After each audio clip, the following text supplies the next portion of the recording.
Bienvenido a Salud es Vida.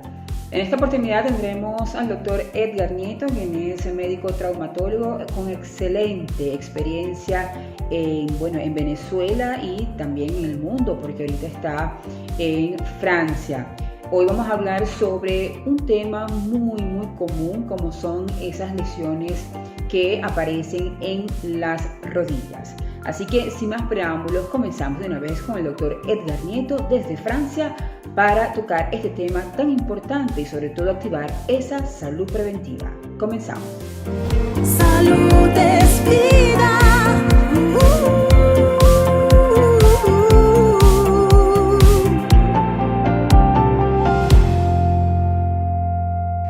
Bueno, doctor, muchísimas gracias por aceptar esta invitación.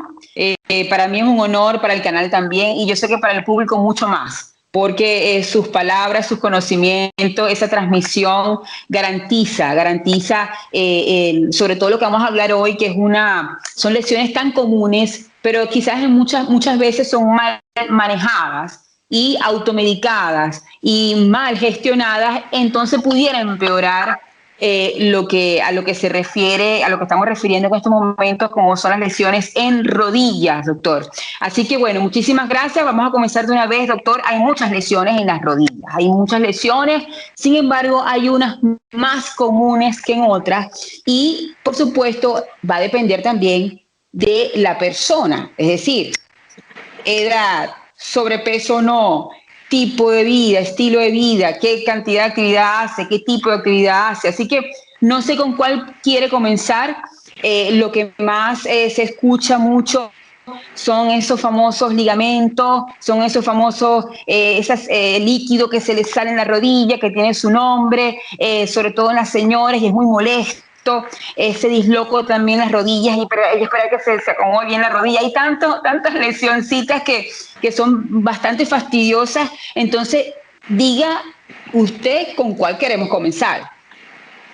Bueno, primero que nada, como siempre te he dicho, comenzar a hablar de la anatomía, ¿no? Porque la rodilla es una articulación muy interesante. Tiene tres huesos principales: el fémur, la rótula y la tibia. A su vez tiene cartílago, tiene los ligamentos, eso que tú mencionabas, tiene los meniscos, tiene una membrana que le envuelve, que se llama la membrana sinovial, y tiene tendones importantes. Tiene el tendón del cuádriceps y el tendón rotuliano. Voy a hacer un orden para comenzar a hablar y tratar de enfocar las diferentes patologías. Por ejemplo, vamos a comenzar a hablar de los tendones, sobre todo el tendón rotuliano. ¿Por qué razón? Porque el tendón rotuliano, con mucha frecuencia, su inserción a nivel de la tibia sufre problemas durante la actividad deportiva del niño, durante la actividad normal.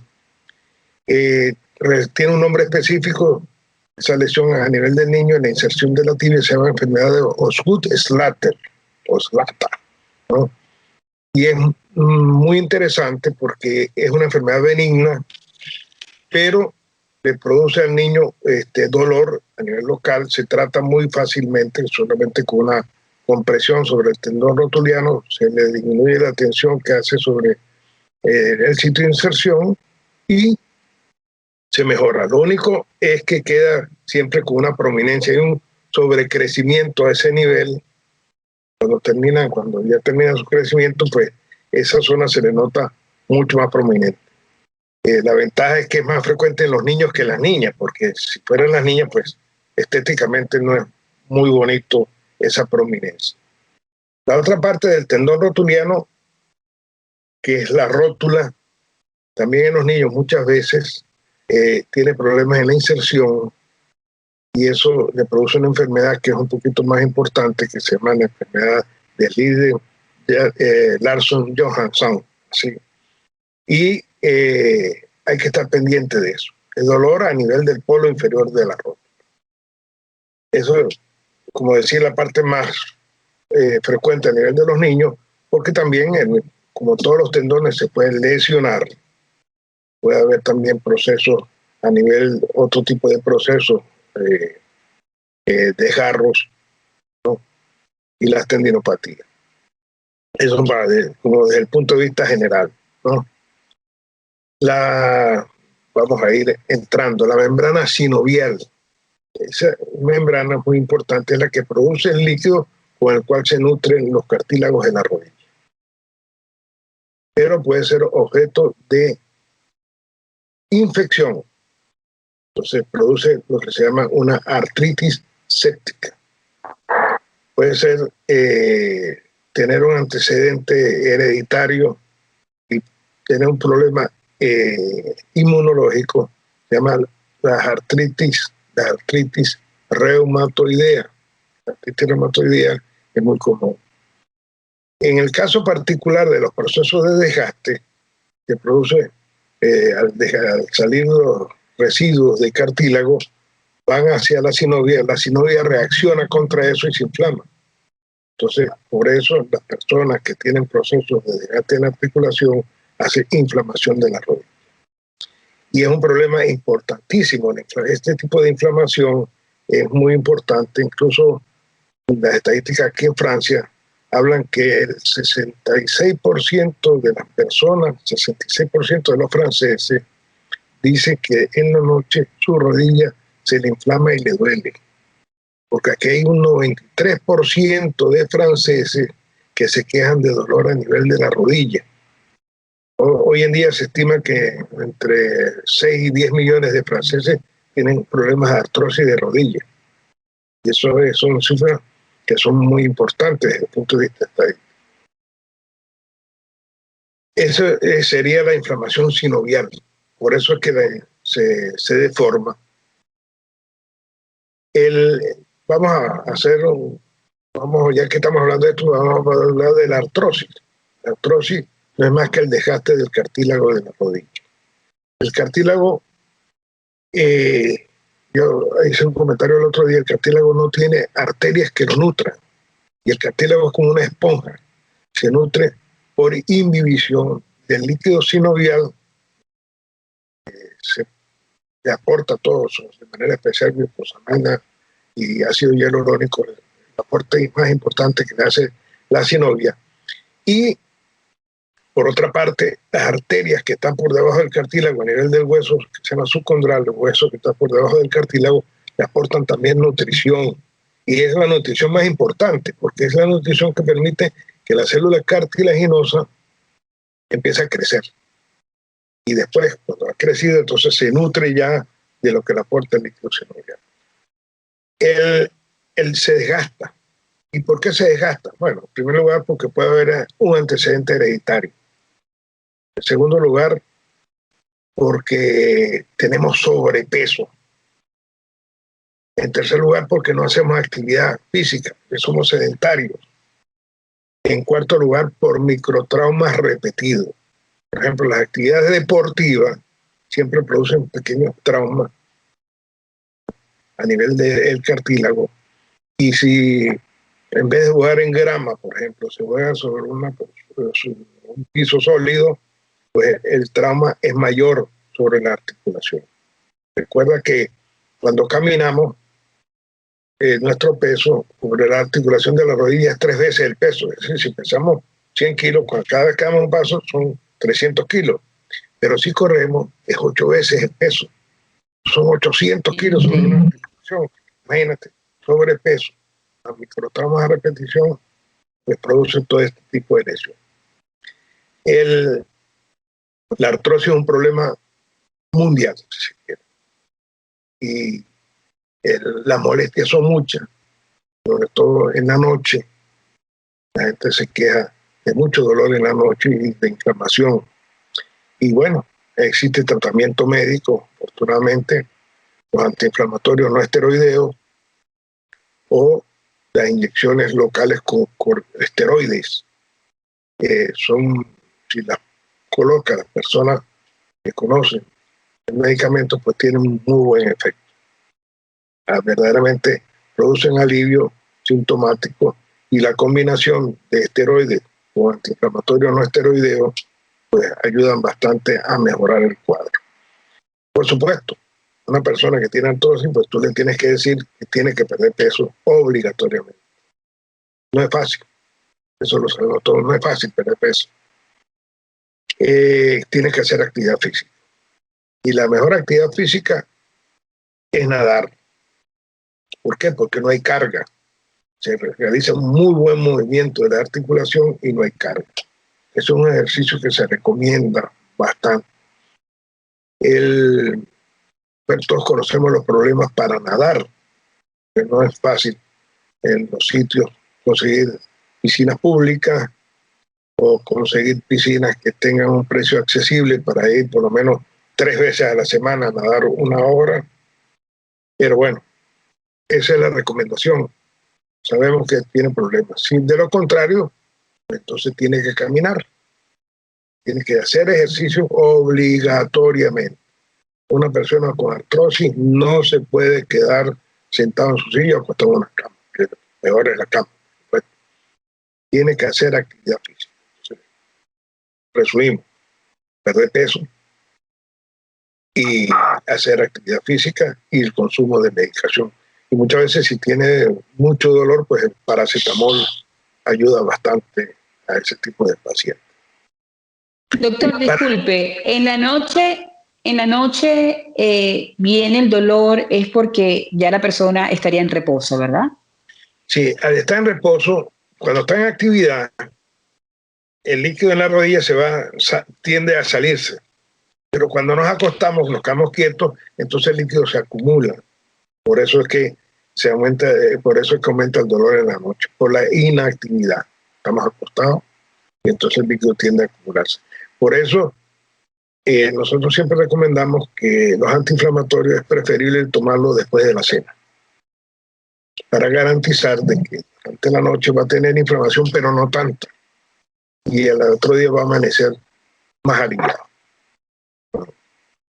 Ahora, doctor, esas personas que están conscientes de que hay sobrepeso, quizás son diagnosticadas con artrosis y se colocan rodilleras por interés a evitar a que salga alguna lesión o a evitar a que el líquido se le salga.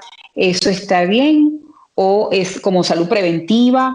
¿O esas rodilleras únicamente se pueden tomar como paliativos cuando ya esté bajo un régimen terapéutico? Muy interesante. Bueno, nosotros tenemos un concepto sobre las rodilleras para la artrosis, ¿no? Que es que son buenas para acá, buenas para la cabeza.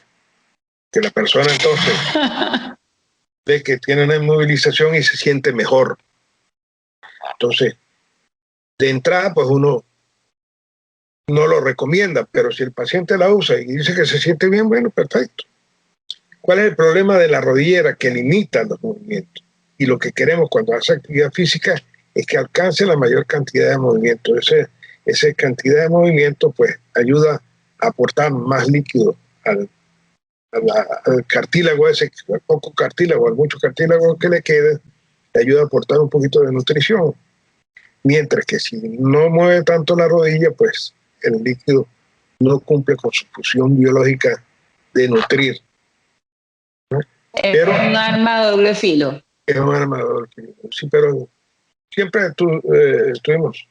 ¿Te sientes bien con eso? Perfecto.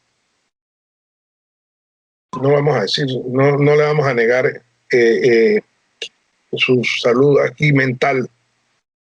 ¿Se siente bien? Perfecto. Pero no lo recomendamos. Ok. Doctor, los ligamentos, sobre todo vamos a aquellos deportistas, sobre todo en el fútbol, que, bueno, utilizan mucho más la rodilla y los corredores también. Siempre quizás esas son las lesiones más comunes. Como salud preventiva, doctor, aparte de todo esto, ¿no? De lo que ya usted dijo, pero son personas que vamos a colocar en las personas que son deportistas, que lo tienen como profesión, son profesionales en este tipo de deporte, como salud preventiva. ¿Qué hacer? ¿Cuál es el hábito que el deportista debe realizar para evitar? Sabemos que están expuestos a lesiones porque es fortuito, pero para evitar a que esa rodilla se mantenga siempre lesionada y la salud de esa rodilla? Pues, ¿cómo podemos hacerlo, doctor? Sí, es una pregunta interesante también, muy interesante, porque no hay nada que prevenga las lesiones de los ligamentos. Normalmente los ligamentos se lesionan por dos razones, o por sobreuso o por maltrato. Es decir, viene el jugador corriendo, llega el rival, lo golpea, normalmente se produce una lesión que se llama valgo forzado de la rodilla y se lesiona el ligamento interno, ese por traumatismo. Igual puede ocurrir con el ligamento cruzado anterior, que es otro de los ligamentos, que es el ligamento que más se lesiona, el más famoso, el que más obliga muchas veces a hacer cirugía y ha permitido el desarrollo de los ligamentos artificiales, porque el ligamento artificial, por ser artificial, tiene una vida relativamente corta, pero al dueño del equipo le interesa que juegue porque le cuesta mucho dinero al jugador y no le importa que juegue 3 años más, pero que juegue bien. Entonces, la colocación de los ligamentos artificiales. Hoy en día, los ligamentos artificiales lo pusieron al lado y se prefiere el ligamento biológico y es el que más se usa para la cirugía. Pero es muy interesante porque la rodilla tiene, entre los dos cóndilos, tiene un espacio que se llama el espacio intercondilio, así se llama. Y muchas veces, de manera congénita, ese espacio es un poquito más estrecho. Nació con eso así. Y eso contribuye a lesionar el ligamento de manera espontánea. Y son las lesiones por sobreuso que pueden lesionar el ligamento. Eso no se sabe, a menos que previamente en todos los equipos entonces le empiezan a hacer una proyección especial para ver bien el espacio intercondilio y hacerle cirugía preventiva. Por lo menos nosotros en ortopedia no recomendamos la cirugía preventiva, es decir, ampliarle el túnel intercondilio. Quiere decir que es preferible esperar a ver qué va a pasar, porque no a todos les pasa tampoco. Es decir, hay unas personas especialmente que les pasa esta lesión. Es una lesión que antes era una lesión grave, que se lesionaba el ligamento cruzado anterior y lo condenaba. Pero hoy en día, con todo el aporte biológico de los ligamentos biológicos, que son tendones bien especificados, se consiguen en el mercado, se pueden comprar, y las técnicas quirúrgicas bajo artroscopia permiten que prácticamente en 6 semanas ya puede estar otra vez en actividad física, porque se ha integrado. Es una maravilla. Los resultados son espectaculares. Y ya hoy, pues en cada ciudad hay un experto en artroscopia y colocación de reparación del ligamento cruzado anterior bajo artroscopia. Y bueno, es prácticamente una sociedad de artroscopistas especializados exclusivamente en ligamento cruzado anterior. Y para nosotros es una maravilla saber que existe este desarrollo de la cirugía ligamentaria. Es así. Doctor, ¿cómo se somatiza cuando hay lesiones en ligamento a este nivel? Porque por desconocimiento, vamos a hablar de ahí en Venezuela, vamos a hablar en términos generales. No todos los equipos tienen su fisioterapeuta o tienen su médico, sino que, bueno, únicamente en la mayoría está su entrenador. A nivel europeo es otro, pero vamos a hablar en términos generales. Cuando no está un médico allí, cuando no hay un fisioterapeuta allí, sino que hay desconocimiento. Es importante que todos sepamos y conozcamos cuando hubo el impacto, hubo el evento y hay lesión, cómo se somatiza eso en la rodilla para que estemos atentos. Y sobre todo, doctor, quiero que lo certifique o no, supuestamente las tres primeras 72 horas el masaje en rodillas como que es contraproducente. Yo no sé. Por eso que yo quiero que usted lo asegure y sobre todo saber cómo se somatiza eso en la rodilla y no vayan a confundir eso con que es líquido o que eso no pasa nada o que eso es una simple inflamación, para que tomemos conciencia y sobre todo responsabilidad, doctor. Bueno, el ligamento cruzado anterior está muy bien irrigado. Al romperse hay sangramiento. Y el signo más importante es el aumento de volumen brusco de la rodilla. Eso es como decir, se ve, se lesiona y la rodilla de una vez aumenta de volumen. Si se lesiona y la rodilla no aumenta tan rápidamente de volumen, pues se pueden hacer las medidas esas preventivas, ponerle hielo y todo lo demás. Pero si aumenta de volumen, inmediatamente tiene que ir a resonancia, aunque no se opera de una vez. Y eso es importante insistir en una recomendación que ya hay desde hace mucho tiempo, que hay que esperar varios días antes de hacer la cirugía reconstructiva del cruzado anterior. Si se opera de una vez, se diagnostica hoy mismo y se opera mañana, pues los resultados no son tan buenos como esperar unos días que el cuadro mejore. Muchos insisten que se debe operar una semana después, otros incluso un poco más, pero nunca los primeros días. Después de una semana se puede operar. Si se lesionan los ligamentos laterales, pues hay una inestabilidad de una vez. La rodilla queda inestable, pero no hay ese aumento de volumen tan importante. Porque si vemos que hay un aumento de volumen, si la rodilla hizo este movimiento y hay aumento de volumen, significa que se lesionó el ligamento colateral medial, se lesionó el menisco y se lesionó el cruzado anterior. Y eso recibió hace muchos años, cuando yo era muchacho, el nombre de la tríada maldita de O'Donoghue. No digo. Era gravísimo, era una lesión muy grave. Hoy en día no. Hoy en día, si se ocurre, la reparan y el paciente evoluciona, pero de lo mejor.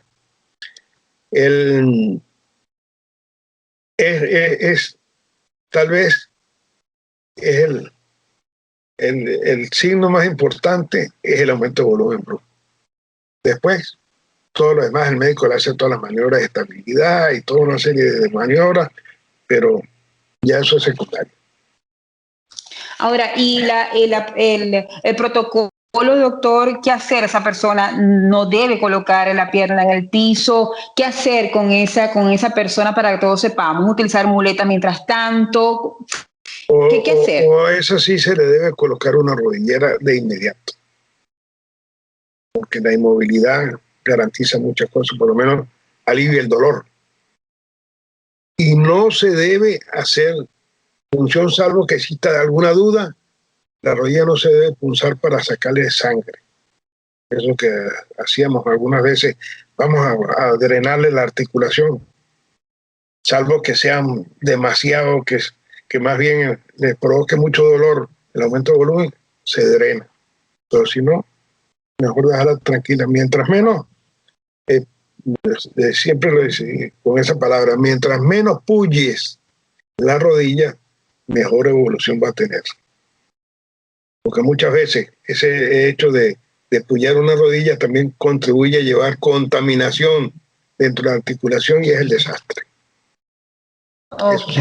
Okay.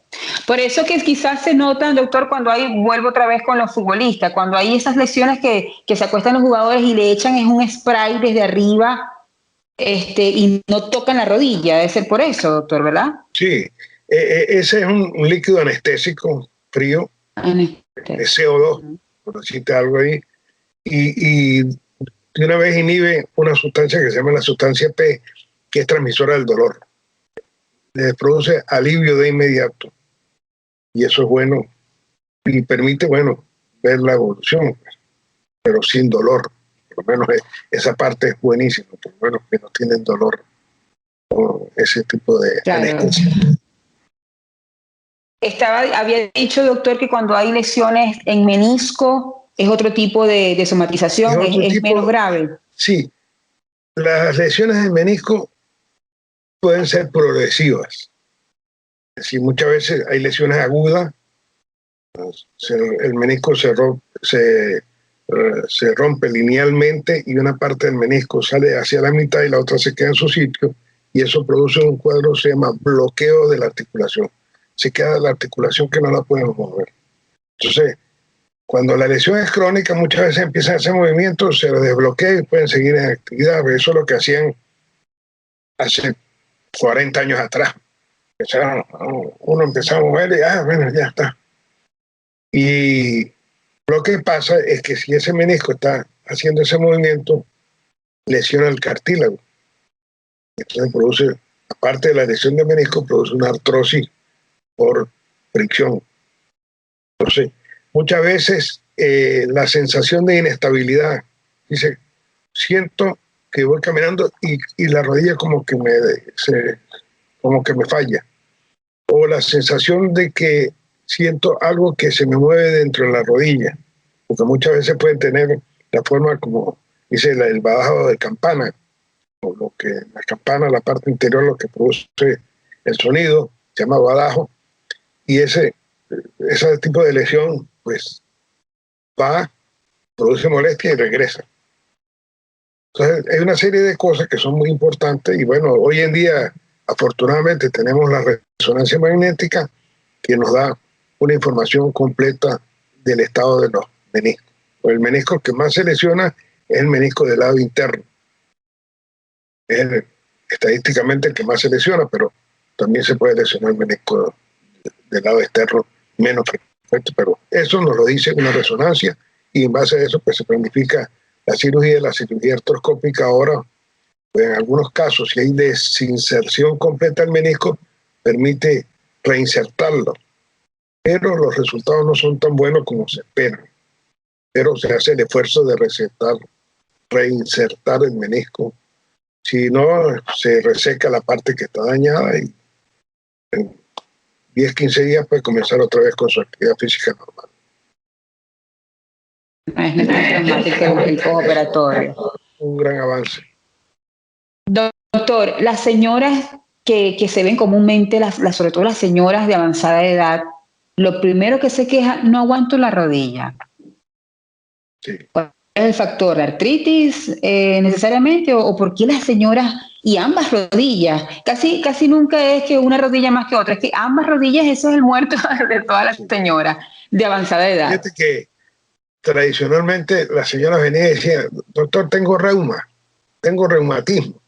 Una palabra que se usó mucho para decir que cuando tenía un problema en las articulaciones, decían, tengo reumatismo. Bueno, la artrosis es más frecuente en las damas que en los caballeros. Y normalmente afectan las dos rodillas. Y si tú te das cuenta, pues muchas de ellas tienen deformidades, sus rodillas, las que llaman rodillas en varo, son las rodillas que parecen un paréntesis, son menos frecuentes en las rodillas en valgo, pero también se ve en muchas damas que tienen valgo de la rodilla, es decir, que pegan la rodilla y separan los pies, es bastante frecuente. Y se quejan, verdaderamente se quejan. Como te decía, el 93% de los franceses se quejan de molestias en sus rodillas. Increíble. Ahora, como salud preventiva, doctor, sabemos que la vejez no pasa en vano, pero debe haber un factor que exacerbe más esa propensión, aparte del sexo, la alimentación, el tipo de estilo de vida, el cómo lo hace. ¿Qué factores pudiesen exacerbar estas molestias, doctor? Bueno, ahorita en lo que más se insiste es que tienen que hacer actividad física. No se pueden quedar en la casa, porque tú hablas con las damas y dices, no, mire, yo me paro a las 5 de la mañana, voy a la cocina, hago esto nomás, pero eso no es ejercicio, eso es trabajo. Y eso hay que explicárselo muy bien. No, yo no quiero que usted trabaje y ya no trabaje más. Ya, dígale a sus hijos que usted no le va a hacer más la comida, que se va a parar a las 5 de la mañana, que la hagan ellos. Pero tiene que hacer ejercicio. Y ejercicio significa poner, ahorita en esta etapa ya, que estamos ya entrando en calor, ponerse una franelerita, ponerse unos chorros, unos zapatos de goma e irse a caminar. eso es el ejercicio más barato del mundo, salir a caminar. ¿Qué debe caminar? Por lo menos debe caminar una hora, o si quiere contar los pasos, mínimo 5.000 pasos. Lo ideal es caminar 10.000 pasos. Eso es lo ideal. Eso es lo que se recomienda ahorita, no solamente para el manejo de los problemas articulares, sino para el hueso, también para evitar la osteoporosis. Entonces, eso es lo primero. Lo primero que se tiene que meter es le empiezan, como, bueno, no sé, aquí no conozco mucho, sí, me disculpa esa parte, pero entonces los vecinos empiezan a decir, tómate esto, toma lo otro, toma tal cosa, toma esto. No sé si tú has oído la glucosamina, el condroitin sulfato, pues son medicamentos que se llaman medicamentos de acción lenta para la artrosis, así más o menos. Pero lamentablemente no han mostrado a largo plazo que sean útiles. En muchos casos pueden retrasar la colocación de una prótesis, ¿sí? Pero lamentablemente el gasto es mucho porque hay que tomarlo todos los días durante toda la vida y bueno, el costo es elevado. Entonces, eso es un medicamento que es muy popular, ya tú lo consigues aquí, entonces ya le ponen magnesio, ya le ponen zinc, ya le ponen no sé qué, y le empiezan a meter más cosas, disminuye incluso la cantidad de glucosamina y de condroitin y le ponen una cantidad de cosas. No sirve. Lamentablemente no sirve. Si quiere tratar, no sirve. Hay otros medicamentos, claro, eso ya lo coloca el médico. Por ejemplo, las inyecciones de ácido hialurónico son efectivas, bastante buenas. La tiene que colocar un especialista. Acá en Europa se consigue el ácido hialurónico para inyectarlo una vez al año y verdaderamente los resultados son buenos. Muy buenos los resultados. Y ahora hay un medicamento nuevo, un antiinflamatorio no esteroideo, tiene algunas características muy especiales que actúan sobre ese hueso subcondral que yo te había dicho, que es la diacereína. Es una cápsula todos los días, una sola cápsula todos los días por 3 meses, verdaderamente produce bastante alivio de la artrosis. Pero todo eso se lo tiene que indicar, por supuesto, su médico reumatólogo, que en nuestra opinión es el médico que debería ser responsable del manejo de las artrosis, los reumatólogos. Doctor, hace mucho tiempo, bueno, yo tengo apenas 40 años y yo me descubro con mucha honra, pero yo me recuerdo que desde pequeña yo he escuchado que el consumir gelatina era bueno para los huesos. ¿Eso es un mito? Sí, la gelatina es muy rica como postre, pero lo único que no sirve para nada en ese sentido. No. No sirve.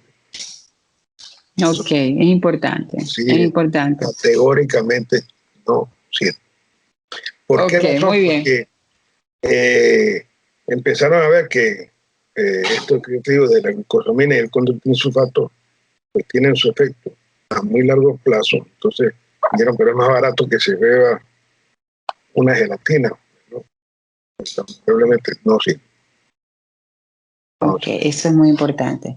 Entonces, desde el punto de vista alimenticio, doctor, no hay ningún alimento que pudiera ayudar a mantenernos bien, sino estos tratamientos que acaba de decir. No hay ningún tipo de alimento que pudiera ayudar a esto.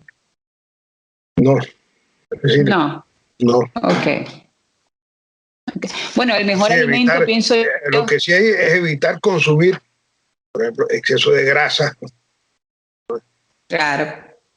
Eso sí.